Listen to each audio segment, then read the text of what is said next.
Welcome once again.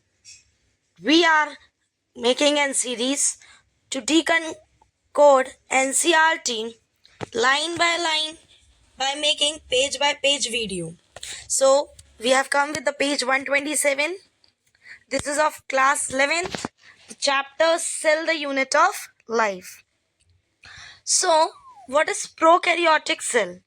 हमने पिछले video में डिस्कस किया था ऐसा सेल जिसमें न्यूक्लियर मेम्ब्रेन एब्सेंट होती है, उन सेल को बोलते हैं प्रोकैरियोटिक सेल्स. बेसिकली प्रो मतलब होता है प्रिमिटिव, कैरियन मतलब nucleus.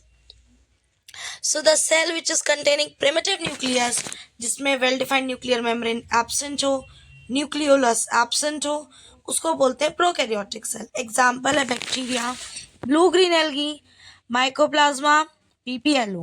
Full form of PPLO is Pleuropneumonia-like organism. They are small and they multiply rapidly. मतलब बहुत छोटे होते हैं प्रोकैरियोटिक ऑर्गेनिज्म और बहुत जल्दी जल्दी मल्टीप्लाई करते हैं. उनके शेप में बहुत ज़्यादा वेरिएशन देखा जाता है, शेप और साइज में. या तो ये बैक्टीरियाज जो है या तो आपको रॉड जैसे दिखेंगे, बेसिलस. ठीक है, सिंगल होगा तो बेसिलस बोलेंगे और एक से ज्यादा होगा तो ऐसा डीएनए पाया जाता है जो सिर्फ क्रोमोसोम में रहे. ठीक है, नेकेड डीएनए. और बाकी एक और सर्कुलर डीएनए पाया जाता है. इस सर्कुलर डीएनए को बोलते हैं प्लाज्मिड. ठीक है, ये एक्स्ट्रा क्रोमोसोमल डीएनए है. ठीक है, या तो नॉर्मली ये सर्कुलर शेप में रहता है. अब इसका काम क्या है? ये कुछ एक्स्ट्रा कैरेक्टरिस्टिक फीचर्स देता है बैक्टीरिया को. या तो बैक्टीरिया को ज़्यादा एनवायरमेंटल रेजिस्टेंस बना देगा या एंटीबायोटिक रेजिस्टेंस बना देगा. मतलब एक एक्स्ट्रा एडिशनल फीचर देता है. ठीक है, तो बेसिकली ये ट्रांसफॉर्मेशन में हेल्प करता है, मतलब चेंज, डीएनए के चेंज में हेल्प करता है. 9th फीचर है मीजोजोम. जो उसकी प्लाज्मा मेम्ब्रेन होती है प्रोकैरियोटिक सेल की, वो फोल्ड होती है, अंदर की तरफ इन्वेजिनेट होके फोल्ड होती है कुछ इस तरह से.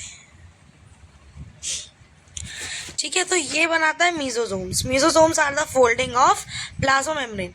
बेसिकली इनका काम क्या है?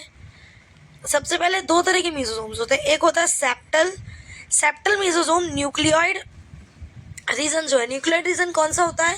ऐसा रीजन पूरे सेल में जहाँ पे क्रोमोसोम पाया जाता है. न्यूक्लियर मेम्ब्रेन तो है नहीं, साइटोप्लाज्म में जिस रीजन में क्रोमोसोम पाया जाता है उस रीजन को, सपोज ये सेल है, इस सेल में यहाँ पे क्रोमोसोम पाए जा रहे हैं बिना न्यूक्लियर मेम्ब्रेन के, तो इस रीजन को हम न्यूक्लियोइड बोलेंगे.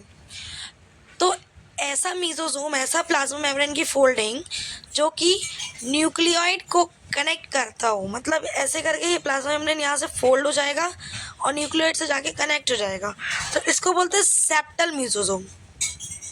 और ये सेल डिवीजन में हेल्प करते हैं. बाकी अदर फोल्डिंग्स ऐसे प्रेजेंट होती है नॉर्मली, इनको बोलते हैं लेटरल मीजोजोम्स. ये जो लेटरल मीजोजोम्स है वो रेस्पिरेशन में हेल्प करते हैं. Thank you, keep watching, do subscribe our channel and comment so that we will come to know that you are liking and what changes do we need to make in the video. Thank you so much.